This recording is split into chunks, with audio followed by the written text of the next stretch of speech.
मैं प्रतिमा उपाध्याय, आप सभी का प्रतिमा उपाध्याय साहित्य तक चैनल पर स्वागत है। आज हम पढ़ेंगे अज्ञेय की कहानी रोज।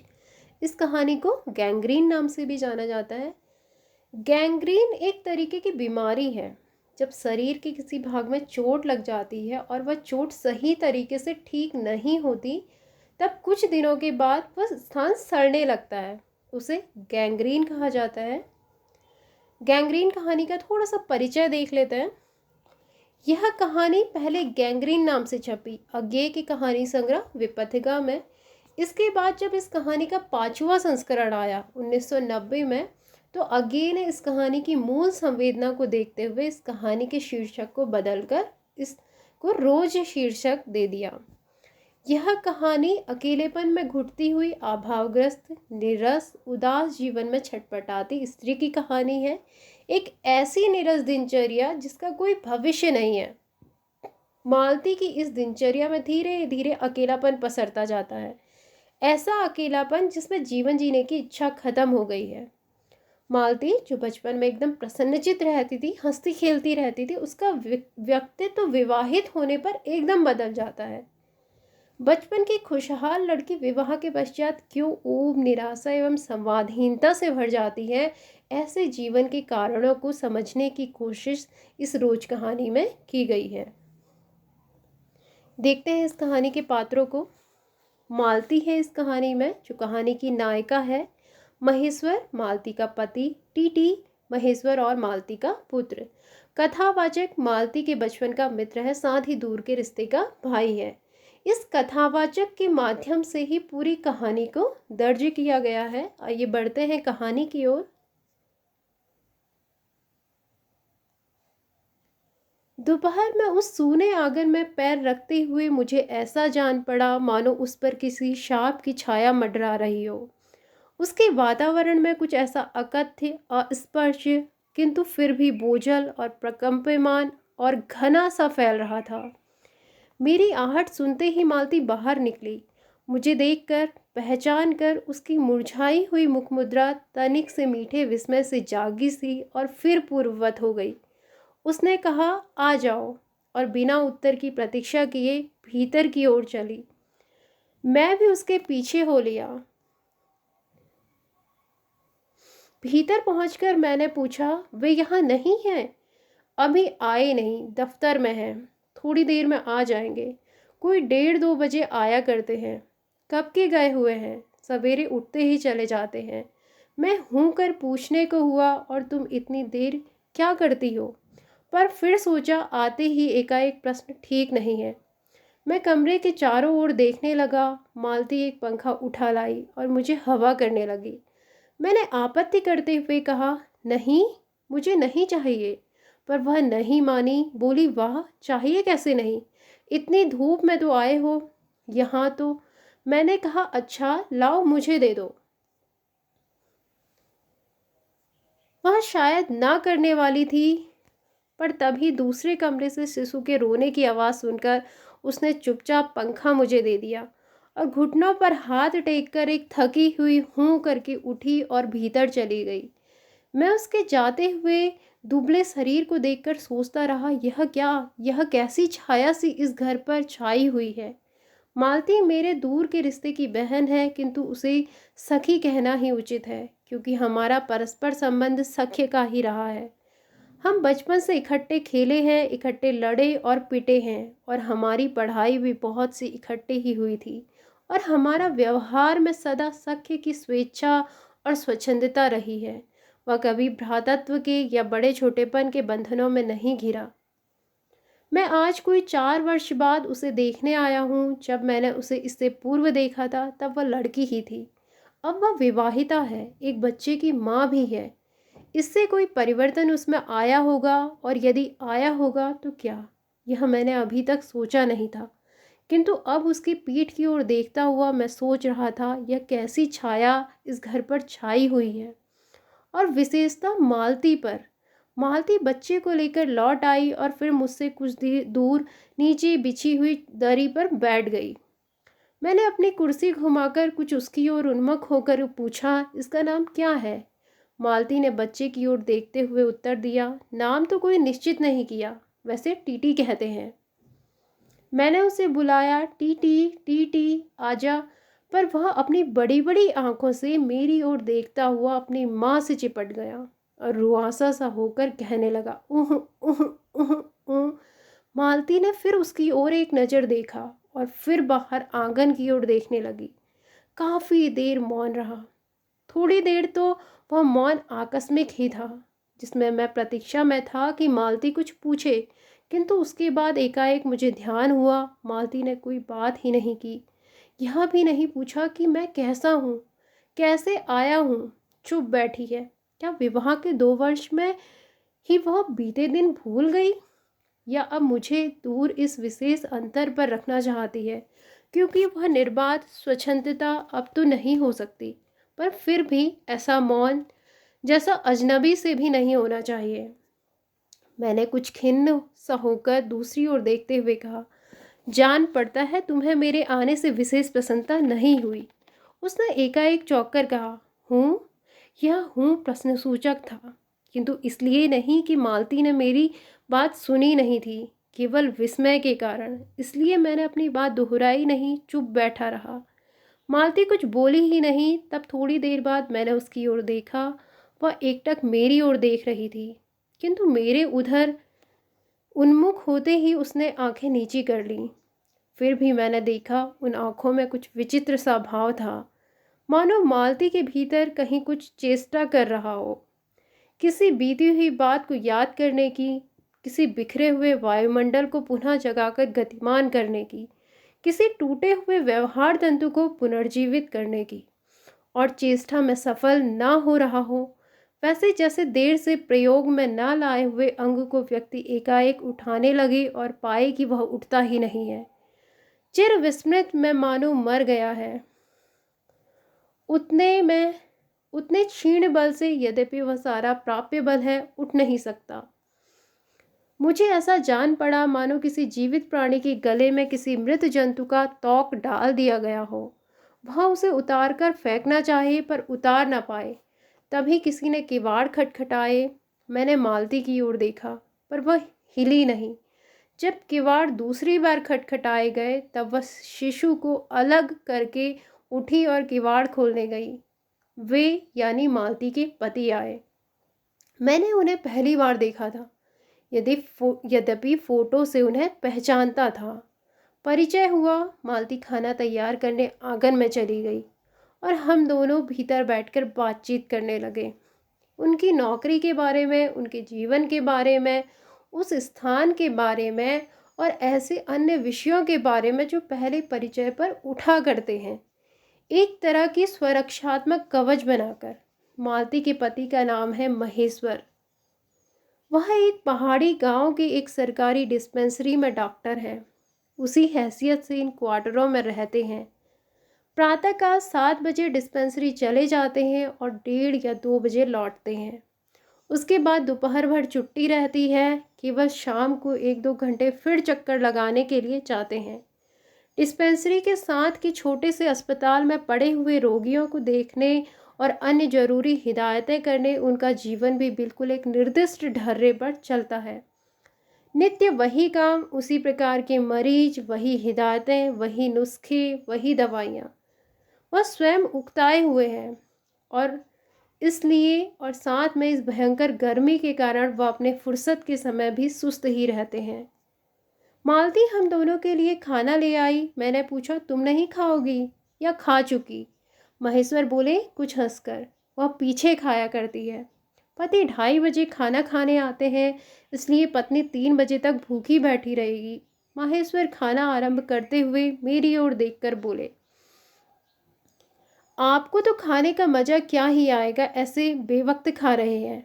मैंने उत्तर दिया, वाह, देर से खाने पर तो और अच्छा लगता है। भूख बढ़ी हुई होती है, पर शायद मालती बहन को कष्ट होगा। मालती टोक कर बोली, ऊहूँ, मेरे लिए तो यह नई बात नहीं है, रोज ही ऐसा होता है। मालती बच्चे को गोद में लिए हुए थी। बच्चा रो रहा था, पर उसकी ओर कोई भी ध्यान नहीं दे रहा था। मैंने कहा, यह रोता क्यों है? मालती बोली, हो ही गया है चिड़चिड़ा सा, हमेशा ही ऐसा रहता है। फिर बच्चे को डांट कर कहा, चुप कर, जिससे वो और भी रोने लगा। मालती ने भूमि पर बैठा दिया और बोली, अच्छा ले रो ले, और रोटी लेने आंगन की ओर चली गई। जब हमने भोजन समाप्त किया तब 3 बजने वाले थे। महेश्वर ने बताया कि उन्हें आज जल्दी अस्पताल जाना है। यहाँ 1-2 चिंताजनक केस आए हुए हैं जिनका ऑपरेशन करना पड़ेगा। 2 की शायद टांग काटनी पड़े, गैंग्रीन हो गया है। थोड़ी ही देर में वह चले गए। मालती किवाड़ बंद कर आई और मेरे पास बैठने ही लगी थी कि मैंने कहा, अब खाना तो खा लो, मैं उतनी देर टीटी से खेलता हूँ। वह बोली, खा लूँगी, मेरे खाने की कौन बात है, किंतु चली गई। मैं टीटी को हाथ में लेकर झुलाने लगा, जिससे वह कुछ देर के लिए शांत हो गया। दूर शायद अस्पताल में ही 3 खड़के एकाएक मैं चौंका। मैंने सुना मालती वहीं आंगन में बैठी अपने आप ही एक लंबी सी थकी हुई सांस के साथ कह रही है, 3 बज गए। मानो बड़ी तपस्या के बाद कोई कार्य संपन्न हो गया हो। थोड़ी ही देर में मालती फिर आ गई। मैंने पूछा, तुम्हारे लिए कुछ बचा भी था? सब कुछ तो बहुत था। हाँ बहुत था, भाजी तो सारी मैं ही खा गया था। वहाँ बचा कुछ होगा कि नहीं? यूँ ही रौब तो न जमाओ कि बहुत था, मैंने हंसकर कहा। मालती मानो किसी और विषय की बात कहती हुई बोली, यहाँ सब्जी वब्जी तो कुछ होती ही नहीं है। कोई आता जाता है तो नीचे से मंगा लेते हैं। मुझे आए 15 दिन हुए हैं, जो सब्जी साथ लाए थे वही अभी बढ़ती जा रही है। मैंने पूछा, नौकर कोई नहीं है? कोई ठीक मिला नहीं, शायद 1-2 दिन में हो जाए। बर्तन भी तुम ही मांजती हो? और कौन, कहकर मालती क्षण भर आंगन में जाकर लौट आई। मैंने पूछा, कहाँ गई थी? आज पानी ही नहीं आया। बर्तन कैसे मजेंगे? क्यों, पानी को क्या हुआ? रोज ही होता है, कभी वक्त पर तो आता नहीं। आज शाम को 7 बजे आएगा, तब बर्तन मांजेंगे। चलो, तुम्हें 7 बजे तक छुट्टी हुई। कहते हुए मैं मन ही मन सोचने लगा, अब इसे रात के 11 बजे तक काम करना पड़ेगा। छुट्टी क्या खाक हुई? यही उसने कहा। मेरे पास कोई उत्तर नहीं था, पर मेरी सहायता टीटी ने की। एकाएक फिर रोने लगा और मालती के पास जाने की चेष्टा करने लगा। मैंने उसे दे दिया। थोड़ी देर फिर मौन रहा। मैंने जेब से अपनी नोटबुक निकाली और पिछले दिनों के लिखे हुए नोट देखने लगा। तब मालती को याद आया कि उसने मेरे आने का कारण तो पूछा नहीं और बोली, यहाँ आए कैसे? मैंने कहा ही तो। अच्छा, अब याद आया, तुमसे मिलने आया था। और क्या करने? तो 2-1 दिन रह के जाओगे? नहीं, कल चला जाऊंगा। जरूरी जाना है? मालती कुछ नहीं बोली, कुछ खिन्न सी हो गई। मैं फिर नोटबुक की तरफ देखने लगा। थोड़ी देर बाद मुझे भी ध्यान हुआ, मैं आया तो हूँ मालती से मिलने, किंतु यहाँ वह बात करने को बैठी है और मैं पढ़ रहा हूँ। पर बात भी क्या की जाए? मुझे ऐसा लग रहा था कि इस घर पर जो छाया घिरी हुई है वह अज्ञात रहकर भी मानो मुझे भी वश में कर रही है। मैं भी वैसा ही निरस निर्जीव सा हो रहा हूँ, जैसे यह घर, जैसे मालती। मैंने पूछा, तुम कुछ पढ़ती लिखती ही नहीं? मैं चारों ओर देखने लगा कि कहीं किताबें दिख पड़े। यह कहकर मालती थोड़ा सा हंस दी। वह हंसी हंसी कह रही थी, यहाँ पढ़ने को है क्या? मैंने कहा, अच्छा, मैं वापस जाकर ज़रूर कुछ किताबें भेजूँगा। और वार्तालाप फिर समाप्त हो गया। थोड़ी देर बाद मालती ने फिर पूछा, आए कैसे हो? लॉरी में? पैदल? इतनी दूर? बड़ी हिम्मत की। आखिर तुमसे मिलने आया हूँ। ऐसे ही आए हो? नहीं, कुली पीछे आ रहा है सामान लेकर। मैंने सोचा बिस्तर ले ही चलूँ। अच्छा किया। यहाँ तो बस, कहकर मालती चुप रह गई। फिर बोली, तब तुम थके होगे, लेट जाओ। नहीं, बिल्कुल नहीं थका। रहने भी दो, थके नहीं। भला थके हैं?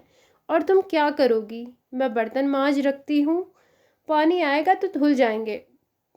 मैंने कहा, वाह, क्यों? क्योंकि और कोई बात मुझे सूझी नहीं। थोड़ी देर में मालती उठी और चली गई, टीटी को साथ लेकर। तब मैं भी लेट गया और छत की ओर देखने लगा। मेरे विचारों के साथ आंगन में से आती हुई बर्तनों के घिसने की खन खन ध्वनि मिलकर एक विचित्र स्वर उत्पन्न करने लगी, जिसके कारण मेरे अंग धीरे धीरे ढीले पड़ने लगे। मैं ऊँघने लगा। एकाएक वह एक स्वर टूट गया, मौन हो गया। इससे मेरी तंद्रा भी टूटी। मैं उस मौन में सुनने लगा। 4 खड़क रहे थे और इसी का पहला घंटा सुनकर मालती रुक गई। वही 3 बजने वाली बात मैंने फिर देखी, अब की बार उग्र रूप में। मैंने सुना मालती एक बिल्कुल अनैच्छिक, अनुभूतिहीन, नीरस, यंत्रवत, वह भी थके हुए यंत्र के से स्वर में कह रही है, 4 बज गए। मानो इस अनैच्छिक समय को गिनने में ही उसका मशीन तुल्य जीवन बीतता हो। वैसे ही जैसे मोटर का स्पीडोमीटर यंत्रवत फासला नापता जाता है और यंत्रवत विश्रांत स्वर में कहता है किससे कि मैंने अपने अमित शून्यपद का इतना अंश तय कर लिया। न जाने कब कैसे मुझे नींद आ गई। तब 6 कभी के बज चुके थे।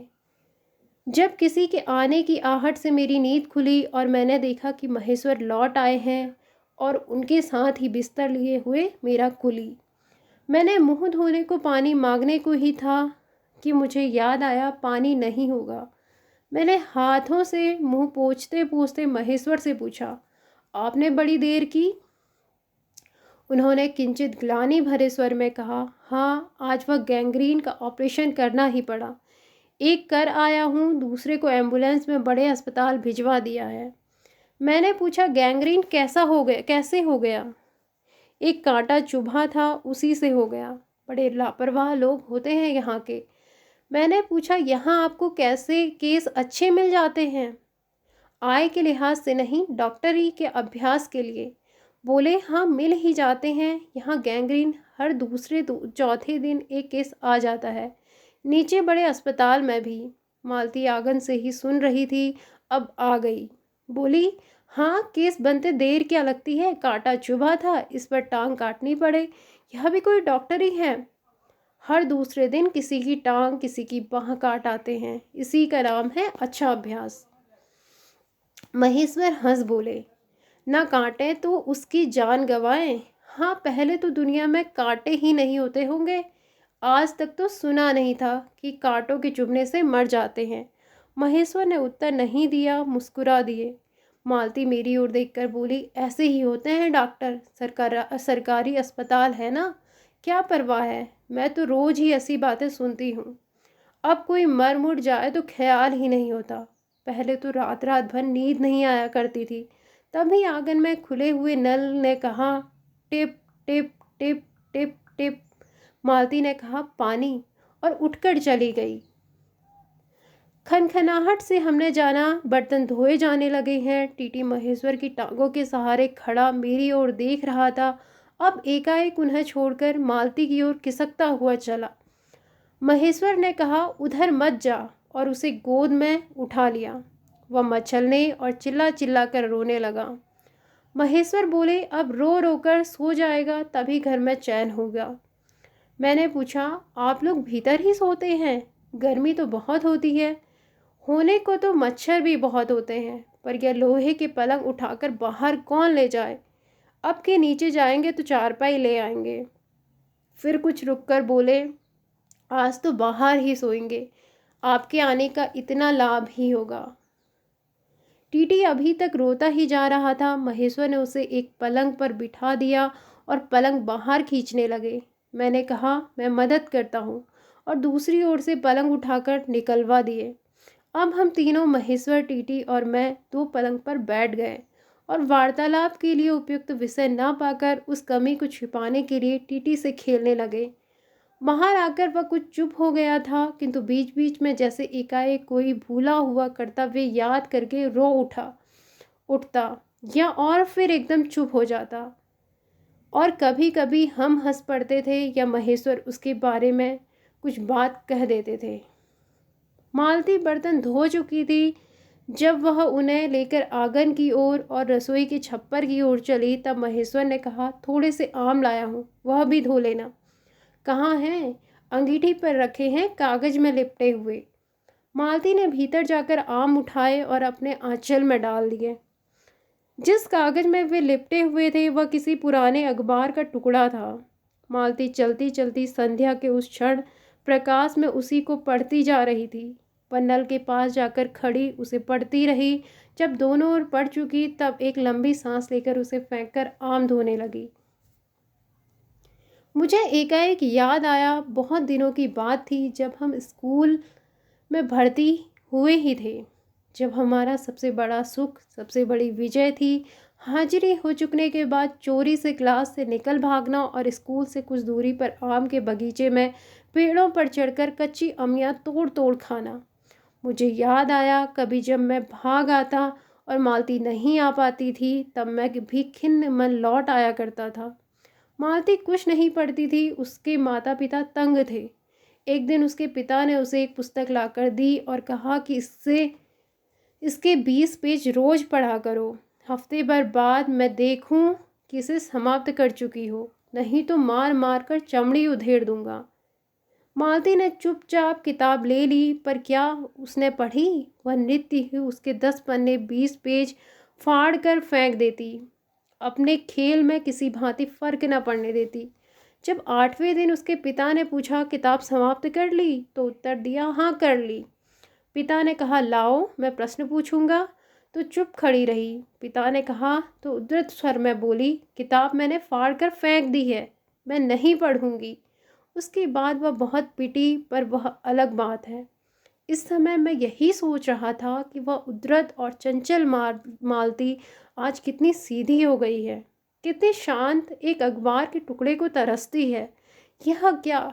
यह तभी माहेश्वर ने पूछा रोटी कब बनेगी? बस अभी बनाती हूँ। पर अब की बार जब मालती रसोई की ओर चली तब टीटी का कर्तव्य भावना बहुत विस्तीर्ण हो गई।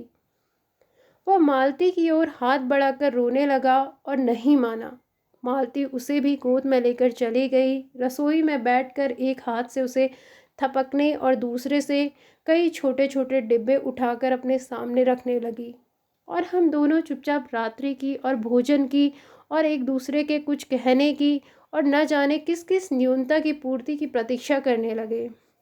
हम भोजन कर चुके थे और बिस्तर पर लेट गए थे और टीटी सो गया था। मालती पलंग के एक ओर मोमजामा बिछाकर उसे उस पर लेटा गई थी। वह सो गया था, पर नींद में कभी कभी चौंक उठता था। एक बार तो उठकर बैठ ही गया था, पर तुरंत ही लेट गया। मैंने महेश्वर से पूछा आप तो थके होंगे, सो जाइए। वह बोले थके तो आप अधिक होंगे, 18 मील पैदल चलकर आए हैं। किंतु उनके स्वर में मानो जोड़ दिया। थका तो मैं भी हूँ। मैं चुप रहा। थोड़ी देर में किसी अपर संज्ञा ने मुझे बताया वह ऊँघ रहे हैं। तब लगभग 10:30 बजे थे। मालती भोजन कर रही थी। थोड़ी देर मालती की ओर देखता रहा। वह किसी विचार में, यद्यपि बहुत गहरे विचार में लीन हुई धीरे धीरे खा रही थी। फिर मैं इधर उधर खिसक कर आराम से होकर आकाश की ओर देखने लगा। पूर्णिमा थी, आकाश अनभ्र था। मैंने देखा उस सरकारी क्वार्टर के दिन में अत्यंत शुष्क और नीरस लगने वाली स्लेट की छत भी चांदनी में चमक रही है। अत्यंत शीतलता और स्निग्धता से छलक रही है, मानो चंद्रिका उन पर से बहती हुई आ रही हो, झर रही हो। मैंने देखा पवन में चीड़ के वृक्ष, गर्मी से सूखकर मटमैले हुए चीड़ के वृक्ष धीरे धीरे गा रहे हो कोई राग जो कोमल है किंतु करुण नहीं, अशांतिमय है किंतु उद्वेगमय नहीं। मैंने देखा प्रकाश से धुंधले नीले आकाश के तट पर जो चमगादड़ नीरव उड़ान से चक्कर काट रहे हैं वे भी सुंदर दिखते हैं। मैंने देखा दिन भर की तपन, अशांति, थकान, दाह पहाड़ों में से भाप से उठकर वातावरण में खोए जा रहे हैं, जिसे ग्रहण करने के लिए पर्वत शिशुओं ने अपनी चीड़ वृक्षरूपी भुजाएं आकाश की ओर बढ़ा रखी हैं। पर यह सब मैंने ही देखा, अकेले मैंने। महेश्वर ऊँघ रहे थे और मालती उस समय भोजन से निवृत्त होकर दही जमाने के लिए मिट्टी का बर्तन गर्म पानी से धो रही थी और कह रही थी अभी छुट्टी हुई जाती है। और मेरे कहने पर कि 11 बजने वाले हैं, धीरे से सिर हिलाकर जता रही थी कि रोज ही इतने बज जाते हैं। मालती ने वह सब कुछ नहीं देखा। मालती का जीवन अपनी रोज की नियत गति से बहा जा रहा था और एक चंद्रमा की चंद्रिका के लिए, एक संसार के लिए रुकने को तैयार नहीं था। चांदनी में शिशु कैसा लगता है, इस अलस जिज्ञासा से मैंने टीटी की ओर देखा और वह एकाएक मानो किसी सहसवोचित वामता से उठा और खिसक कर पलंग से नीचे गिर पड़ा और चिल्ला चिल्ला कर रोने लगा। महेश्वर ने चौंक कर कहा, क्या हुआ? मैं झपट कर उसे उठाने दौड़ा। मालती रसोई से बाहर निकल आई। मैंने उस खट शब्द को याद करके धीरे से करुणा भरे स्वर में कहा, चोट बहुत लग गई बेचारे के। यह सब मानो एक ही क्षण में, एक ही क्रिया की गति में हो गया। मालती ने रोते हुए शिशु को मुझसे लेने के लिए हाथ बढ़ाते हुए कहा, इसकी चोटें लगती ही रहती हैं, रोज ही गिर पड़ता है। एक छोटे क्षण भर के लिए मैं स्तब्ध हो गया। फिर एकाएक मेरे मन में, मेरे समूचे अस्तित्व ने विद्रोह के स्वर में कहा, मेरे मन न भीतर ही बाहर एक शब्द भी नहीं निकला। माँ, युवती माँ, यह तुम्हारे हृदय को क्या हो गया है जो तुम अपने एकमात्र बच्चे के गिरने पर ऐसी बात कह सकती हो? और यह अभी जब तुम्हारा सारा जीवन तुम्हारे आगे है। और जब एकाएक मैंने जाना कि वह भावना मिथ्या नहीं है, मैंने देखा कि सचमुच उस कुटुंब में कोई गहरी भयंकर छाया घर कर गई है। उसके जीवन के इस पहले यौवन में घुन की तरह लग गई है। उसका इतना अभिन्न अंग हो गई है कि वे उसे पहचानते ही नहीं, उसी की परिधि में घिरे हुए चले जा रहे हैं। इतना ही नहीं, मैंने उस छाया को देख भी लिया। इतनी देर में पूर्ववत शांति हो गई थी। महेश्वर फिर लेट कर ऊँघ रहे थे। टीटी मालती के लेटे हुए शरीर से चिपट कर चुप हो गया था, यद्यपि कभी एकाध सिसकी उसके छोटे से शरीर को हिला देती थी। मैं भी अनुभव करने लगा था कि बिस्तर अच्छा सा लग रहा है। मालती चुपचाप ऊपर आकाश में देख रही थी, किंतु क्या चंद्रिका को या तारों को? तभी 11 का घंटा बजा। मैंने अपनी भारी हो रही पलकों उठाकर अकस्मात किसी अस्पष्ट प्रतीक्षा से मालती की ओर देखा। 11 के पहले घंटे की खड़क के साथ ही मालती की छाती एकाएक फफोले की भांति उठी और धीरे धीरे बैठने लगी और घंटा ध्वनि के कंपन के साथ ही मूक हो जाने वाली आवाज में उसने कहा, 11 बज गए। आशा है आपको यह कहानी अच्छी लगी होगी। जल्द ही एक नई कहानी के साथ फिर से मैं आपके सामने आऊँगी। धन्यवाद।